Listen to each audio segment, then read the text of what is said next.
Hi everyone. Given how many vocabulary words we've been using, it seemed a good idea to briefly review. And hopefully it can also give us some new perspective to what we already know. And here I thought I'd start out by just what's a distribution, for example. I've listed some words. The first that came to my mind was the word distribution. Well, what is a distribution? It's the way a set of data is related to itself, you could say. How are these numbers, you know, are they leaning to the left, most of them on the right, meaning the high end, the low end? How is it shaped, this set of data?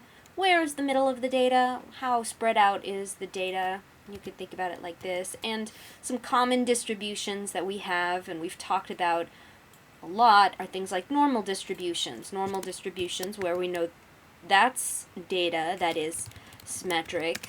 It is data specifically that is bell-shaped. There's a curve to it, and it follows the 68, 95, 99.7% rule. You can say that these properties are the three properties that characterize data that's normally distributed. And why is normally distributed data so important, if you will? Well, it's pretty common in real-life situations. As we may have talked about, it is very often to see height measurements that are normally distributed. It's very often to see blood pressure that's normally distributed. But also, we find that statistics themselves, as we've started to study in studying sampling distributions, statistics themselves are normally distributed. And this property of normal distributions, the 68, 95, 99% rule, helps us to be able to predict about normally distributed data, predict certain outcomes from data that is known to be normally distributed. Great. So in addition to these normal distributions, there are some other distributions we may have talked about in some places more than others. But there are lots more. There's exponential distributions, Poisson distributions. We have not talked about all types of distributions in this course. But there are many different ways that are well studied that data can be arranged. And more than just data itself, I was also thinking of other vocabulary words. Maybe we can take a minute, remind ourselves what's a sample, and of course what's a population. Well, what's a sample? It's a set of individuals, shall we say? A set of individuals collected or picked from a population, and we use a certain technique. We've decided to do some sort of procedure to find that sample. And what is it? It's a set of individuals that comes from a population where a population is the group that you're interested in, a group of similar looking individuals that you are interested in studying. Now, we have used this word often before, a parameter. What is a parameter? Well, that is a characteristic of the population that you're trying to understand. A characteristic of a population that you might be interested in, like the average or the median, the typical, or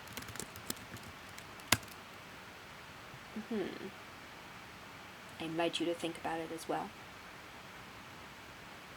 Well, for example, the minimum of a set of data.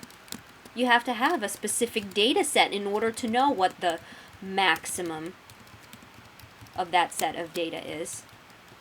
All of these are properties. All of these three, I started to say more, these are examples of properties for a population of data. It's a varying, it's specific to a certain population that you might be interested in. So, for example, you're interested in knowing about American, let's say American heights, meaning the heights of American children. So if that were your example, you could be interested in knowing about this population, different aspects of that population, different characteristics. So, for example, the average height of an American child, or of all the American children, the smallest height or the biggest height. These are all characteristics of the population. And it's also very important to recognize that it's very hard to know what these are. Hard to know what they are, hard to calculate. And because it's very hard for us to calculate, that's where we get into a lot of our work for statistics. In fact, that is, if you will, a definition of statistical inference, which we'll come back to. But to think about, just while I'm on this train of thought, sample and population, since a parameter is a characteristic of a population, we already know that you pull a sample from a population, and in this course, I suppose I could say it now, in this course what we're doing is statistical inference. Statistical inference, which is one of the main features of doing the work of a statistician, is you being able to make decisions about a population's parameter or more using information from a sample, from that population, and what you're using are numbers that come from that population. What is a statistic? It's a number that summarizes.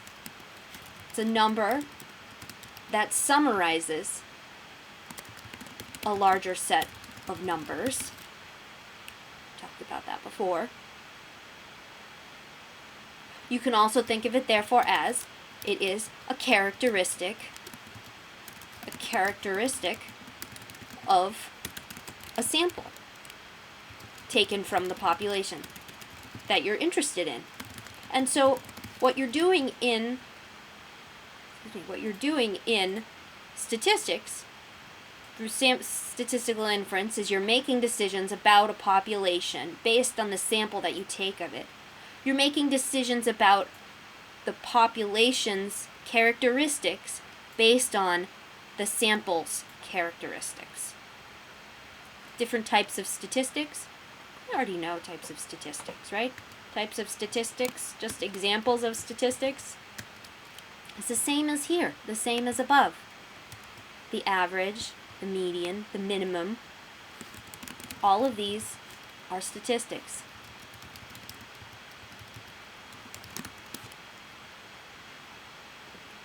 And what we've started studying so far when it comes to statistical inference is we've been talking about specifically estimating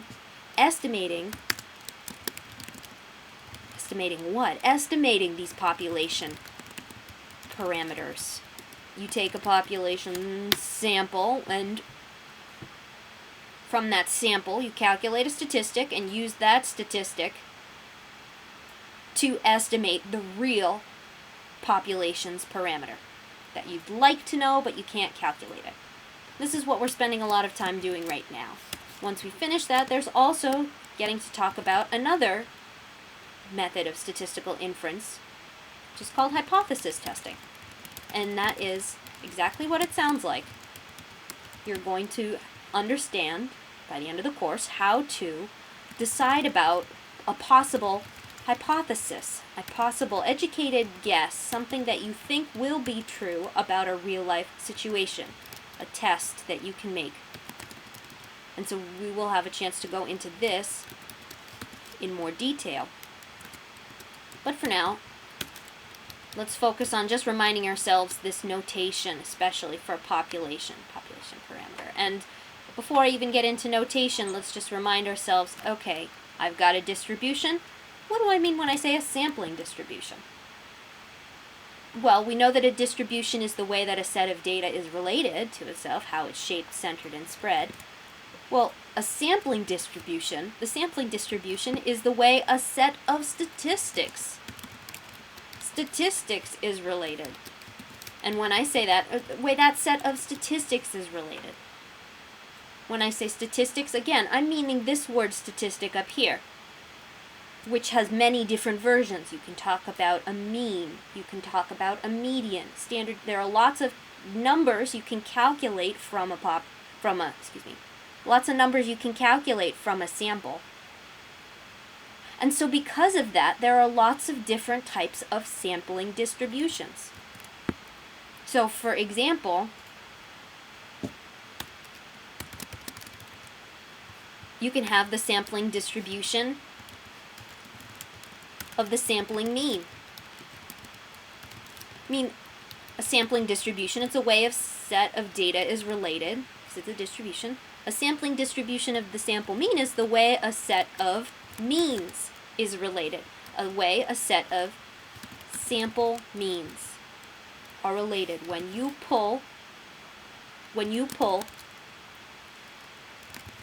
samples of the same size, just use the symbol N to represent the size of the samples that you decide to pull. You're going to take those samples, you're going to draw out N numbers, and then from that you can find the mean of those N numbers. If you were to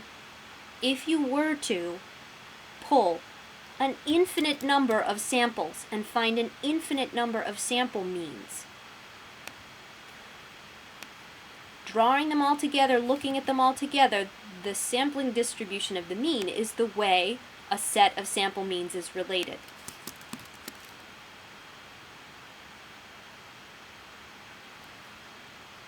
Again, if I were to have taken from a set of data a sample, and then I calculate its mean, I throw that data back, I take a new sample, I calculate its mean, and I throw it back, you can talk about a sampling distribution for the sample mean as being theoretical, if you will, a theoretical shape, center, and spread of the means that you would get when you pulled an infinite number of samples from that population.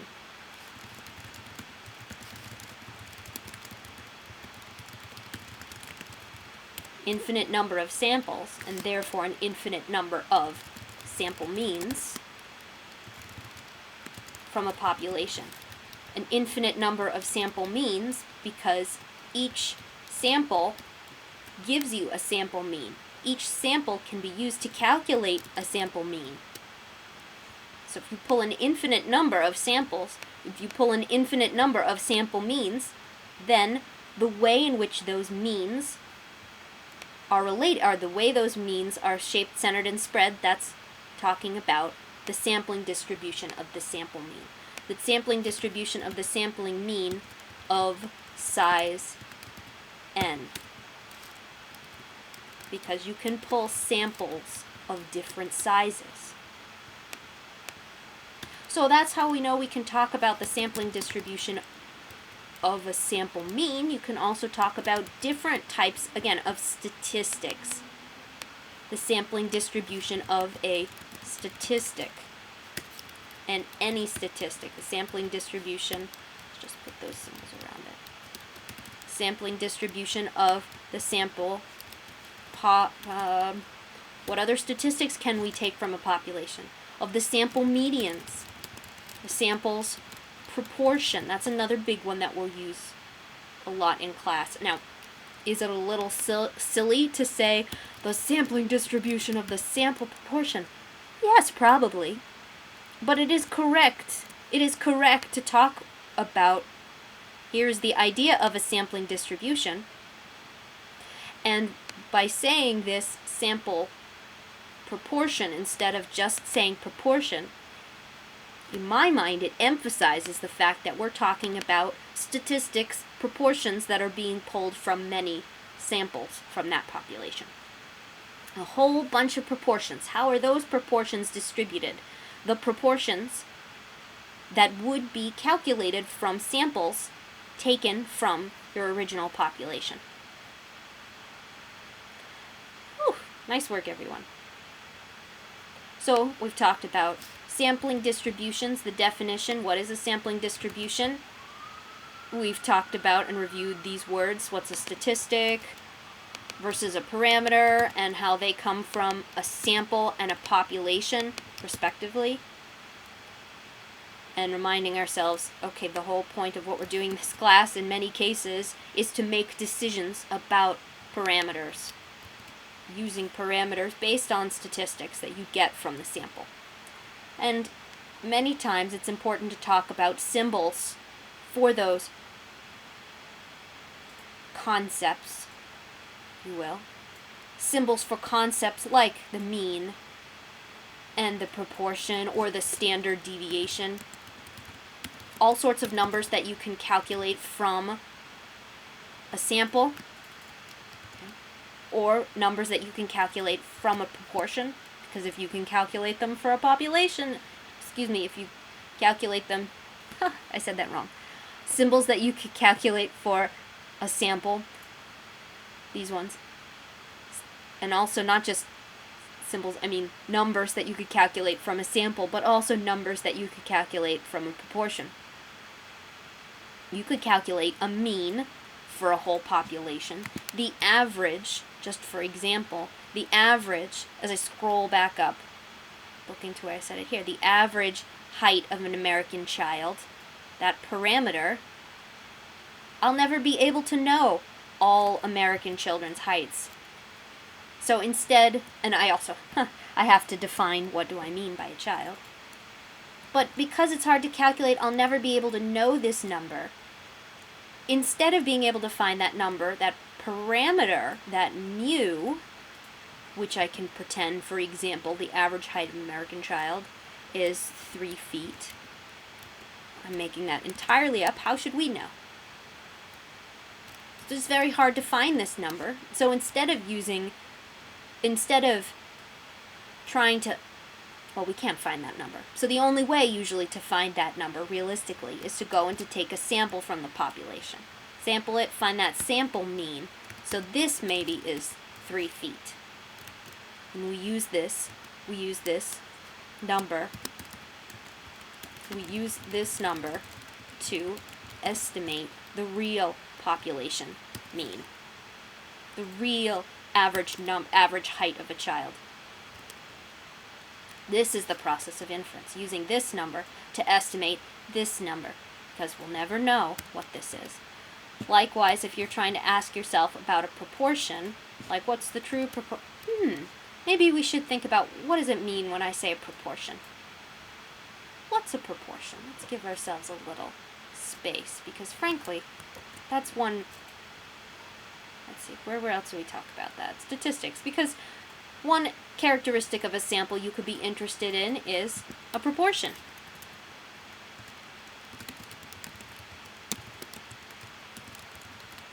A proportion. Well, what is a proportion? Well, here we go. A proportion is a fraction. It's also a decimal, therefore, representing a part of a group under consideration. And I was thinking of an example earlier.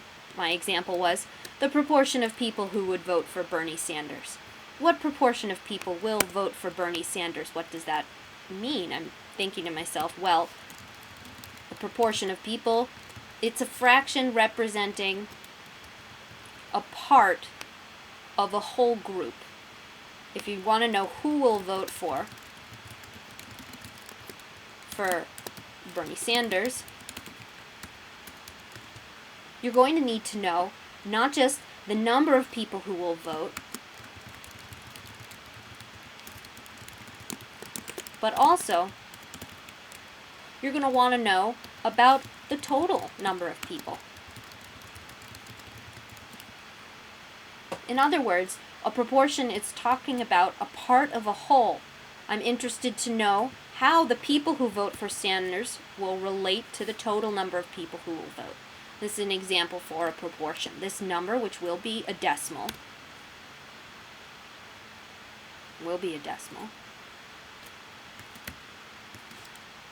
Like, for example, if I had the number of people who will vote for Bernie, maybe those could be, let's see, if I have the number of people who will vote for Bernie, maybe I might say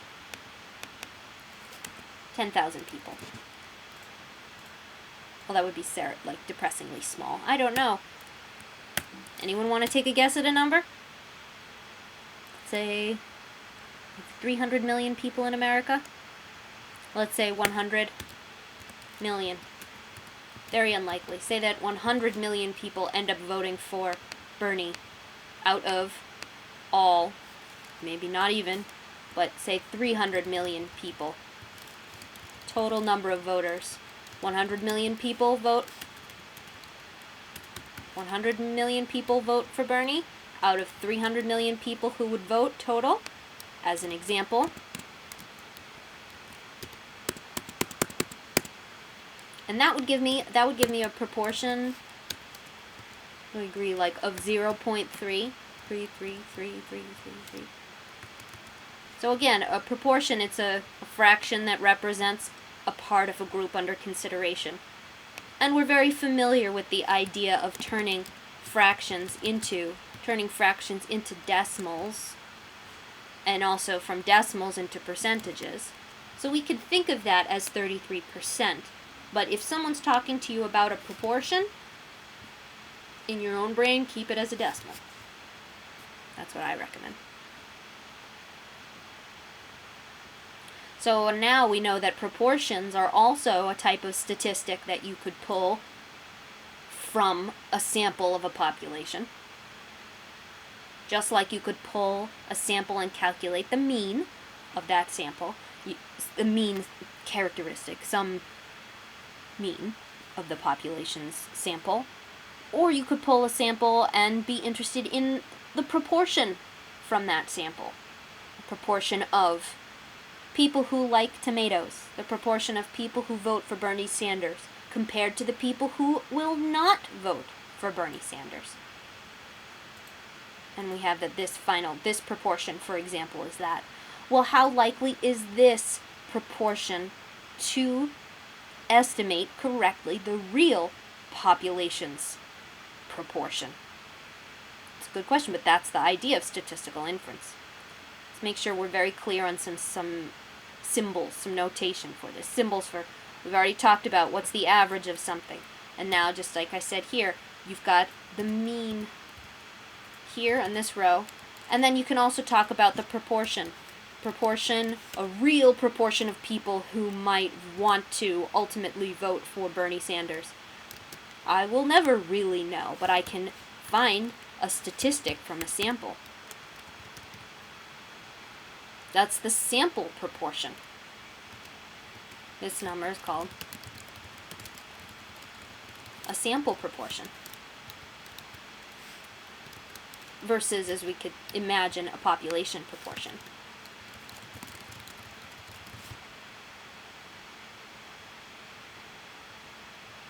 Now, other things that we have symbols for, population and sample. We've seen before that I've used the symbol before for standard deviation. I've used this symbol called sigma. And although we have not used it frequently yet, there is also the symbol when you're not taking and when you're not having the entire population, you're only taking a sample, and you can, in, for example, Excel, calculate.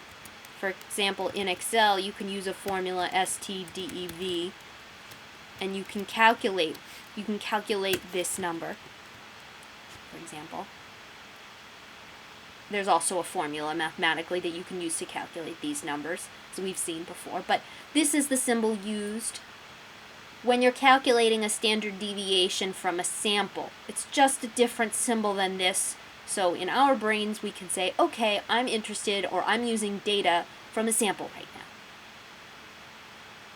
So we have characteristics like a standard deviation as well as a proportion. We have characteristics also, not just the standard deviation, but you could also have, for example, the standard deviation of any set of numbers, any spread, so any distribution. So why don't we also talk about the standard deviation? The standard deviation of a sampling distribution. Well, it's really not much different from this. It's really, the only difference between a sampling distribution and a non-sampling distribution is the type of statistic you're interested in. So, traditionally, people will write the same symbol, standard deviation, all right, I'm just going to put a little symbol next to it, a little qualifier, if you will, to help people to understand, oh, what am I doing right now? Like, what am I taking the standard deviation of? So, as an example, what about the standard deviation of this sampling distribution? What about the standard deviation of this sampling distribution? Well, the symbol then that we'd use for that distribution would be with the little mean, the sample mean. We use, in this space right here, we use the sample mean symbol. And similarly, if you're going to talk about the standard deviation for the sampling distribution of the sample mean, you use an S. The sample standard deviation would have a little X bar here. So any place where you're talking about the standard deviation for a sampling distribution, it's the same symbols as you've seen before. We just add a little star, or not a star, in my brain, we add a little symbol here, depending on what statistic you're trying to talk about. I'm interested to talk about the sample mean, I'm interested to talk about X bar. So every single symbol that I make is going to have the little X bar next to it. And similarly, if I was not just talking about the standard deviation of the sample mean, I could also talk about the standard deviation for sample proportion. Standard deviation for a sample proportion. How would that be different this time? Well, we're not talking about for a mean, we're talking about for a sample proportion, where the sample proportion symbol is this one. It's this one. There we go. It's highlighted. It's this one. So I welcome you to take a minute now, pause the video, tell me, what do you think will be the symbols? What do you think will be the symbols here and here? What will be the symbols that I'm going to type in here and here? What is the symbol for the standard deviation of the sampling distribution for a sample proportion?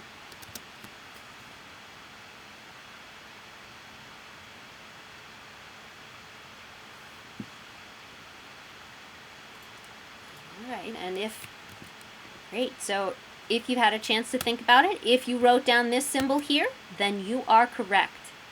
Again, it is the same symbol, it's a sigma, talking about the Greek letter because it's the population's standard deviation, the theoretical standard deviation of the sampling distribution for a sample proportion. It's theoretical, so therefore there's a sigma there, but we know that it's the standard deviation for a sample proportion, so the little p hat symbol down here helps us to remember that this is the type of standard deviation that we're dealing with. This is the type of distribution that we're working with right now. And similarly, what's this symbol going to be?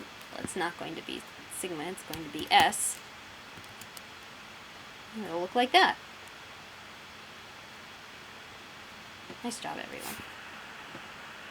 Nice job. So even more than that, we've also talked a little bit about some formulas for these. The last thing that I wanted to really point out before we kind of need to move forward with other things is just remind ourselves maybe, how do we calculate this? How do we calculate these numbers?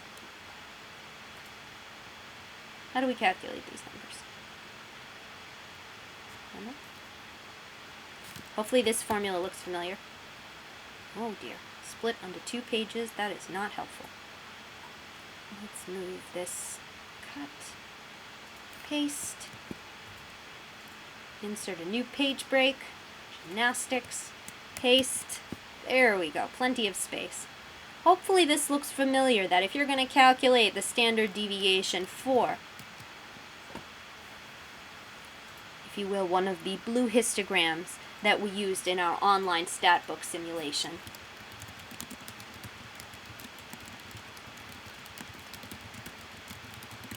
So if this looks familiar, which you Google this and you found a website related to this with blue histograms, how would you calculate the actual standard deviation for one of those blue histograms? Well, we use this formula. or I say this formula, but is it actually very easy to use that formula when you don't have the standard deviation, right? We don't have that. I mean, the whole point is that we don't know what this number is, do we? When specifically we're talking about... No, I was right. I'm sorry. Second guessing myself. When we're talking about a population. I don't know anything about this population. I'm using a sample to estimate it. Because I don't know anything about this, well, I don't know this number. How on earth then could I calculate this number? Again, it's a population parameter. Generally speaking, it's really hard to calculate these numbers. This whole column, it's really hard to calculate these numbers. This whole column. So we do the obvious thing, which is instead of calculating this divided by that, we don't have this number, but we have a sample. We have a sample's standard deviation. So that's what we use. That's the number that we're going to use, like in this formula. And so what we do is we say to ourselves, all right, I'm going to use this number instead of that. And as a result, after doing that, I'm just going to rewrite the formula with a little s symbol. I'm going to write s instead of sigma with the small x bar, just so that I remind myself that I didn't have the real population standard deviation in the first place. I calculated it using my sample standard deviation. And last but not least, if you will, what is worth thinking about for these, well, this is the same number, and for these, which is the same number as well, is that this version of them, which is an estimated version of those numbers, this version has a name. It's called the standard error. These two numbers are called standard error. Like this, what's the formula to calculate this number? Anyone remember? Remember the sampling distribution for the sample proportion has a standard deviation calculated like this. You find whatever the proportion is for the real population. You find 1 minus that number. You multiply those, you divide by n, and you take the square root of everything. That number will be how spread out, how varying is your sample proportions estimate for the real p.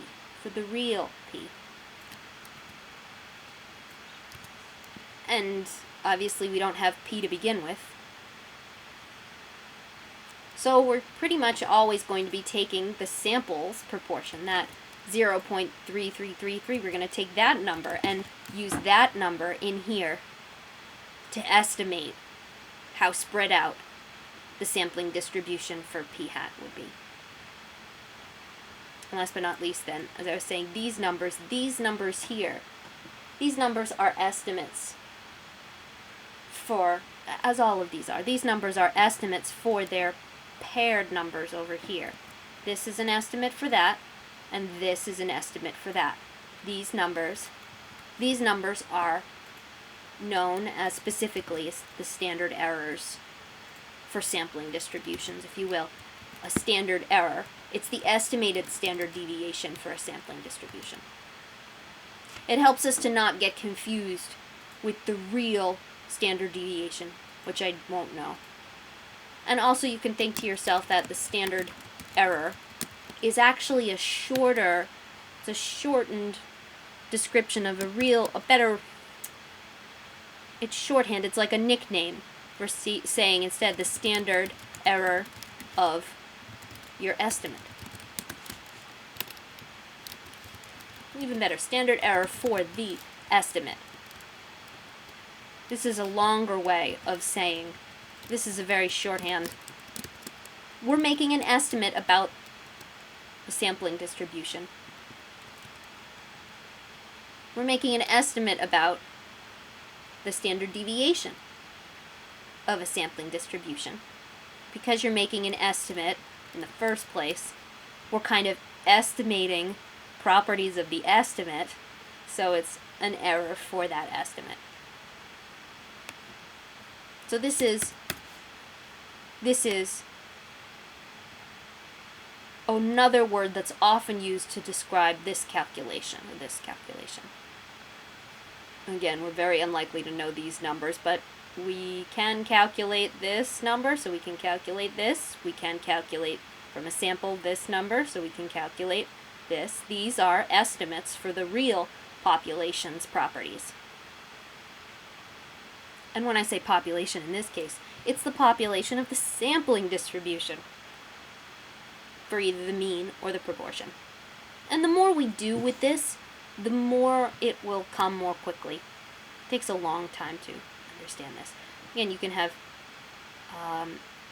lots of different symbols. And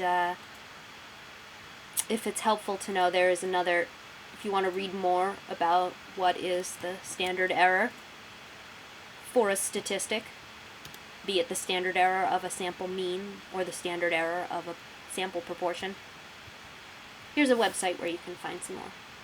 I'll make sure that this link is on the website down below. The description, excuse me, it's in the description down below.